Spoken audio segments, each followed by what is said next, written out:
मैया की जय। आज ये नर्मदा सेवा अखिल भारतीय, सबसे पहले मैं बता दूं,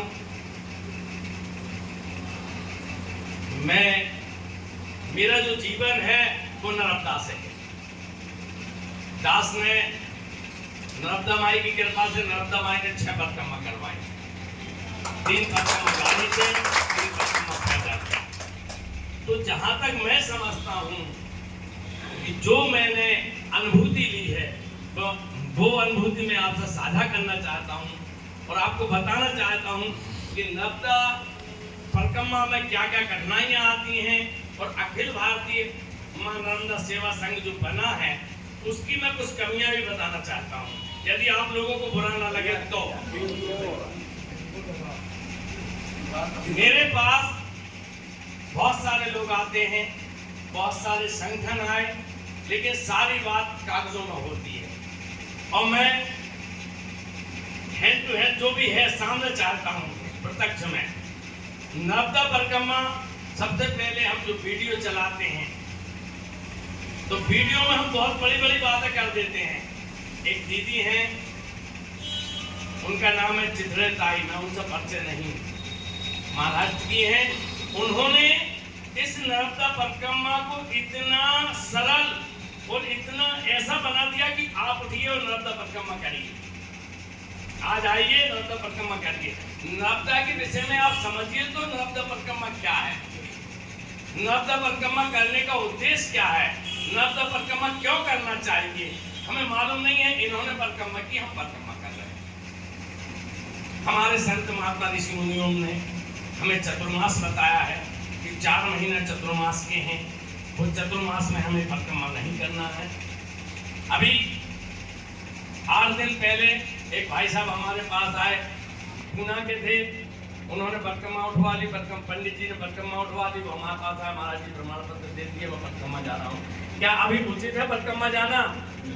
जो सेवा वाले हैं, महात्मा हैं, सेवा संगठन है, जगह जगह भोजन प्रसादी की जो व्यवस्थाएं होती हैं वो 4 महीने व्यवस्था नहीं करते, व्यवस्था जुटाने में लगे हुए हैं। और अकेला व्यक्ति परिक्रमा जाएगा तो बारिश होगी तो कीचड़ होगी तो उसको बहुत सारी परेशानियां आएंगी।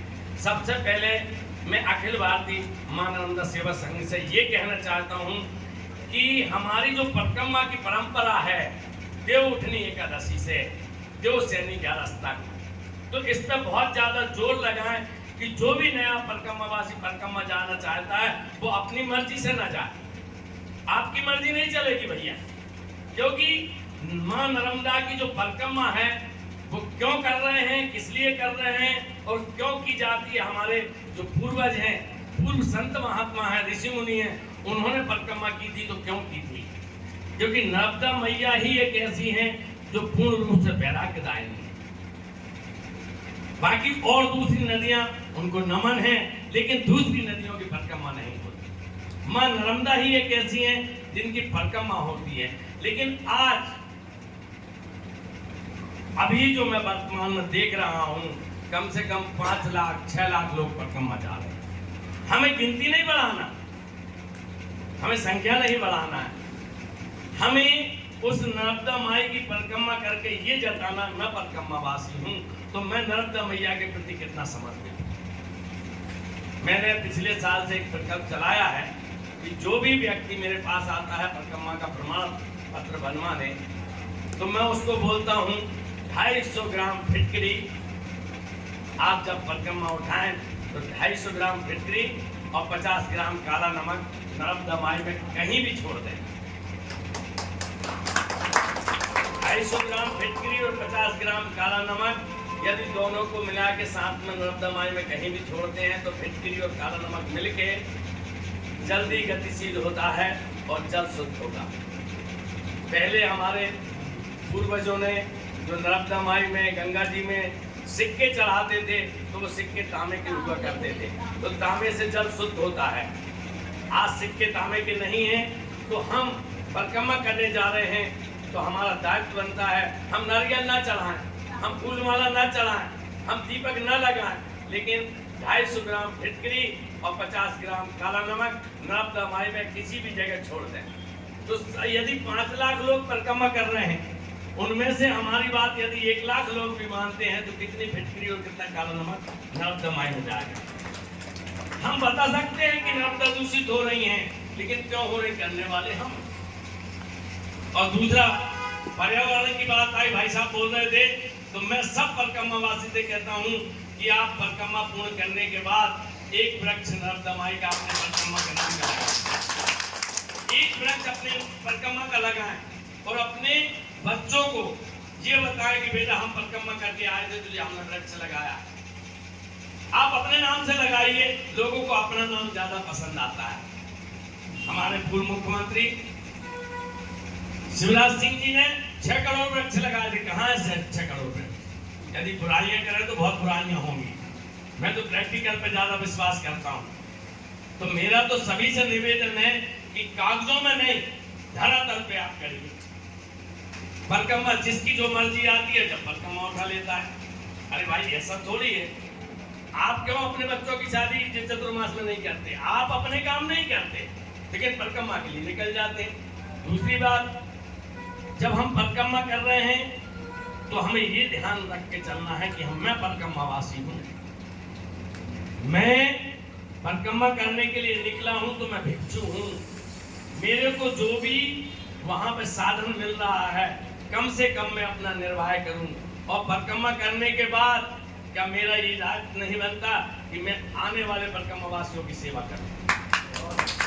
हम सिर्फ लिखा देते प्रमाण पत्र में कि हमने 2 परिक्रमा करी, हमने 4 परिक्रमा करी। इसके बाद आप नर्मदा परिक्रमा से दूर होकर सेवा कर रहे हैं कि नहीं कर रहे हैं?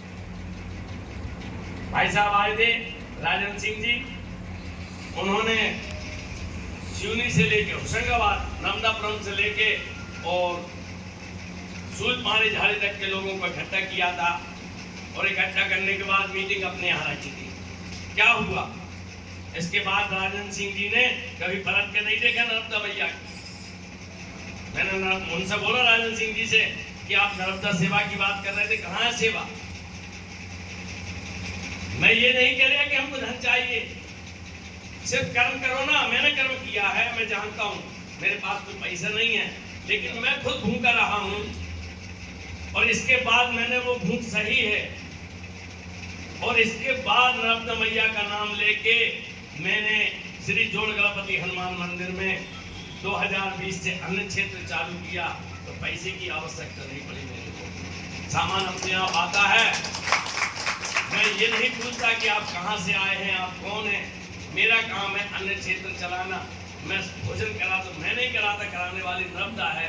यदि मेरे यहाँ कोई भी आता है शाम की टाइम 8:30 बजे, चाहे वो दारू पिया हो या संत हो या परिक्रमावासी हो या कोई यात्री हो, मैं किसी से नहीं पूछता, बैठिए भोजन करिए। तो धरातल पे हमें उतरना है। संगठन तो बहुत आते हैं, लेकिन अखिल भारतीय नर्मदा सेवा संघ करके दिखाए कि हमने ये किया है। यदि एक व्यक्ति, एक जन यदि इस दायित्व को संभाल ले, तो हमें किसी से कहने की जरूरत नहीं है कि नर्मदा दूषित हो रही। हम कचरा नहीं डालेंगे, नर्मदा शुद्ध रहेगी। हम ही तो कचरा डाल रहे हैं नर्मदा में। जल फूल चढ़ा रहे हैं, नारियल चढ़ा रहे हैं, पॉलिथीन डाल रहे हैं और परिक्रमा करके चले जाते हैं। परिक्रमा करने के बाद क्या आपका दायित्व नहीं बनता कि अमावस्या और पूर्णमासी के दिन आके एक दिन नर्मदा जी की सफाई करें? नर्मदा जी की सफाई होना चाहिए। और हर परिक्रमावासी को ये प्रेरित करना चाहिए कि नहीं भैया, आपको 250 ग्राम फिटकरी और 50 ग्राम काला नमक छोड़ना ही है। उससे 2 बातें होंगी, एक व्यापार भी बढ़ेगा और दूसरा हमारी नर्मदा मैया फ्री में शुद्ध हो जाएगी। हमें शुद्ध करने की जरूरत नहीं है, जो परिक्रमावासी आता है वो छोड़ दे। तो बहुत सी कमियां ऐसी है कि जिसकी जो मर्जी आती है गाड़ी से परिक्रमा करिए, हमें खुशी मिलती है। मेरा तो ऐसा मानना है कि यदि मोटरसाइकिल से करते हैं, गाड़ी से परिक्रमा कर आए तो नर्मदा की शरण में ना, मैं तो उसको मानता हूँ कि नर्मदा की शरण में आए, लेकिन पूर्ण रूप से आए। 1 दिन के लिए आए, 2 दिन के लिए आए, लेकिन पूर्ण रूप से आए। हमें उसके लिए बाध्य करना है। नर्मदा सेवा संघ का ये कार्य है कि हम परिक्रमावासी को ऐसा दृढ़ विश्वास और ऐसा संकल्पित करवाएं कि वो नर्मदा के प्रति है ना समर्पित हो जाए। मेरा ये मानना है कि जब तक हम नर्मदा के प्रति समर्पित नहीं होंगे, जब तक हम ना नर्मदा को बचा पाएंगे और न गंगा को बचा पाएंगे। आज जो स्थितियां हैं हमारे ही कारण हमारी मर्जी आती है, हम अपनी मर्जी से काम करते हैं, लेकिन नर्मदा परिक्रमा मर्जी से नहीं चलेगा। कमल भारती जी महाराज ने परिक्रमा की, कमल भारती जी महाराज के बाद गौरी शंकर महाराज आए, दादाजी गौरी शंकर महाराज जी के बाद दादाजी दुखनी वाले बड़े दादाजी आए, बड़े दादाजी के बाद छोटे दादाजी हरिहर गुरु भगवान आए, हरिहर गुरु भगवान के बाद दुर्गानंद दादाजी जिनकी आवली घर में समाज किया, इसके बाद जमात समाप्त हो गई है। लेकिन पहले जमात में जाते थे, वो परिक्रमा करते थे, उनका परिक्रमा का ध्येय क्या था? 12 वर्ष में परिक्रमा होती थी। उन्होंने बताया 3 साल 3 महीना 13 दिन, 3 साल 3 महीना 13 दिन का विधान है नर्मदा परिक्रमा का। हर घाट का महत्व है, हमें किस घाट में कितने दिन स्नान करना चाहिए, कितने दिन पूजा करना चाहिए। लेकिन नहीं भाई, हमारे पास समय नहीं है, हमारी मर्जी, हम 3 महीने में परिक्रमा कर लेते, हम 6 महीने में परिक्रमा कर लेते। इसके बाद फिर बोलते भैया हमने परिक्रमा तो की लेकिन आनंद नहीं आया, हमारे जीवन में बदलाव नहीं आया। तो भैया नर्मदा परिक्रमा आनंद के लिए नहीं है। नर्मदा परिक्रमा जिसने भी की है उसके जीवन में बदलाव नहीं आया, तो मैं नहीं मानता कि उसने परिक्रमा की। हम परिक्रमा करते और हमारे जीवन में बदलाव आ जाए, बदलाव हमें संभाव आ जाए। आप भी नर्मदा के बच्चे, हम भी नर्मदा के बच्चे, आप भी भाई, हम सब भाई भाई होके यदि नर्मदा परिक्रमा का जो उद्देश्य है उसको दृढ़ करें तो बहुत आनंद आएगा। नहीं तो ऐसी मीटिंग होती रहेगी, खूब पेपरों में छपता रहेगा, हमारे खूब छाप देंगे, खूब वाई लुट जाएगी, क्या होगा उससे? हमारा उद्देश्य दृढ़ होना चाहिए। दरअसल ये महाराष्ट्र के बहुत लोग आते हैं, परिक्रमा करते हैं। यदि महाराष्ट्र का कोई भाई बैठा हो तो बुरा मत मानना, मैं क्षमा मान लूंगा, लेकिन सबसे ज्यादा गंदी वाला महाराष्ट्र वाले करते हैं, सबसे ज्यादा गंदी वाला महाराष्ट्र वाले। और उनको कोई मतलब नहीं आपका आश्रम कैसा है, हमको तो रात व्यतीत करना, भोजन पाना। अरे हम सब परिक्रमा कर रहे हैं, अब तो परिक्रमा कर रहे हैं, किसके लिए कर रहे हैं? हमारे लिए कर रहे हैं क्या? आप परिक्रमा अपने लिए कर रहे हो। बहुत से लोगों से मेरी बहस हो जाती है, मेरा स्वभाव तेज है, मैं बोल देता हूँ। सबसे महत्वपूर्ण विषय है कि हम संगठन के माध्यम से लोगों को ये जागृत करें कि 8 महीने परिक्रमा होती है और परिक्रमा कैसी करना चाहिए। आपकी मर्जी आती है तो आप भद्र होते हैं, आपकी मर्जी नहीं आती आप भद्र नहीं होते। परिक्रमा में हमारे वस्त्र कैसे होना चाहिए, हमारा परिक्रमा का उद्देश्य क्या है, हमें कैसे चलना चाहिए। नर्मदा परिक्रमा ही एक ऐसी है जिसमें सुबह शाम आपको आरती पूजा करना है, कम से कम में निर्वाह करना है। सामने वाले के यहाँ आप जा रहे हैं तो उसके यहाँ क्या व्यवस्था है, क्या व्यवस्था नहीं है, वो देखना है। नाम के लिए तो बहुत सी चीजें हो जाती हैं, लेकिन कर्म हमारा दृढ़, जो मैंने सीखा है और मैंने पाया है। नर्मदा मैया की परिक्रमा करता था, जितने कम से कम में निर्वाह होगा मैं किया। कल मेरी व्यवस्था नहीं थी, आज नर्मदा माई से मैंने प्रार्थना की कि माई ऐसा होना चाहिए कि हमारे यहाँ परिक्रमावासी, हम परिक्रमावासी जब पूछे क्या पाओगे, आज क्या पाओगे, कल क्या पाओगे, परसों क्या पाओगे, रुको हमारे यहाँ, आप क्या खाते हो, क्या पीते हो, सारी व्यवस्था नर्मदा माई करवाए। तो नर्मदा माई ने वो व्यवस्था करवाई। ये नर्मदा माई की कृपा से जो व्यवस्था चल रही है, तो मैं तो नर्मदा माई के प्रति बहुत सजग और बहुत, मैं ये इस विषय में बोलने से मेरे समय ही मतलब ये है, मैं बोलने के लिए आतुर ही नहीं हो पाता कि क्या शब्द बोलूं नर्मदा की, उसकी इतनी असीम कृपा है। मैं 25 वर्ष से देख रहा हूँ कि मेरे पास कुछ नहीं होते हुए भी सब कुछ है। जो उसकी कृपा है। ओंकारेश्वर में बच्चा बच्चा मेरे को जानता है, ना के वाले महाराज जी, क्योंकि मेरे को ना कोई पद की आवश्यकता है और न सम्मान की आवश्यकता है। मैं पद और सम्मान की चाह नहीं रखता और इसलिए आनंद से रहता हूँ। अभी मेरे को दायित्व मिल गया सदर्शन संत मंडल का, मेरे को जबरदस्ती अध्यक्ष बनाया, तो मैं अपनी शर्तों पे अध्यक्ष बनाऊं। भाई मैं जैसा करता हूँ, मेरी सेवा में कोई विघ्न नहीं आना चाहिए। मैंने ये बोला, पूरे महात्माओं से बोला कि मेरी नर्मदा परिक्रमा की जो सेवा है उसमें विघ्न नहीं आना चाहिए भैया, तो मैं अध्यक्ष बनता हूँ, नहीं तो भैया आप अपना पद रख लीजिए। सेवा का कोई बोल नहीं। हम जहां भी जैसी भी परिक्रमावासी की स्थिति होती है, उसको जहां आवश्यकता पड़ती है हम वहां खड़े हो जाते हैं। और हमारे भाई लोग जगह जगह अमरकंटक से लेके खंभात की खाड़ी तक, ये हमारी जीवन दायिनी है नर्मदा मैया, इससे हम हैं। और इसकी परिक्रमा में दूषित ना हो पाए परिक्रमा, मेरा सबसे निवेदन है कि अपनी मर्जी से नहीं। आज हमने किसी आश्रम में जाकर प्रसादी पाई है, तो कल हम यदि सक्षम हैं तो किसी परिक्रमावासी भाई को भोजन कराएं, ये हमारा उद्देश्य होना चाहिए। जो हमारे सहभोजता की परंपरा दादाजी ने चलाई थी, वही परंपरा चलना चाहिए। नर्मदा मैया की परिक्रमा जिस प्रकार से होना है, मीटिंग होती हैं, बड़ी बड़ी बातें होती हैं, अच्छा है मीटिंग करिए। मैं लेकिन मीटिंग के पक्ष में नहीं रहता। पंडित जी आए रात को कि महाराज जी आपको मीटिंग में आना, भैया मैं आऊँगा। मेरा यहाँ पे शायद है एक दो लोगों से परिचय हो, मेरा परिचय नहीं है। पिछले साल भी आप लोगों ने ये कार्यक्रम कराया था मानसा धर्मशाला में, किन्हीं कारणों से मैं नहीं आ पाया। लेकिन मैं धरातल पे जो चाहता हूँ, नर्मदा अखिल भारतीय नर्मदा सेवा संघ से जो मेरी उम्मीद है वो यही है कि मां नर्मदा के क्षेत्र में एक ऐसा नाम होना चाहिए अखिल भारतीय नर्मदा सेवा संघ का, कि ये संगठन सेवा कर रहा है और इसके उद्देश्य ऐसे हैं कि नर्मदा शुद्ध हो, नर्मदा शुद्ध होगी, परिक्रमा शुद्ध होगी, इसके दोनों तरफ पे हरियाली होगी तो आनंद आएगा। अभी हमारे महाराज जी जो परिक्रमा कर रहे हैं, सदैव विवेक जी, वो फिर से परिक्रमा करेंगे आगामी 25 नवंबर से।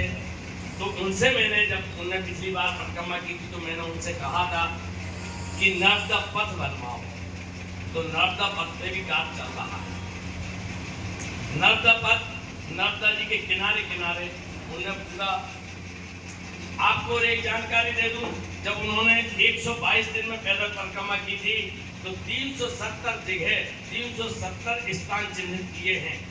तो 370 स्थान नर्मदा खंड में जो बिल्कुल ऐसे जीर्ण हालत में और गुप्त हो गए, उनका कोई पता नहीं था नर्मदा खंड में, वो 370 स्थानों को उन्होंने चिन्हित किया है। और अब वो 300 स्थानों को फिर से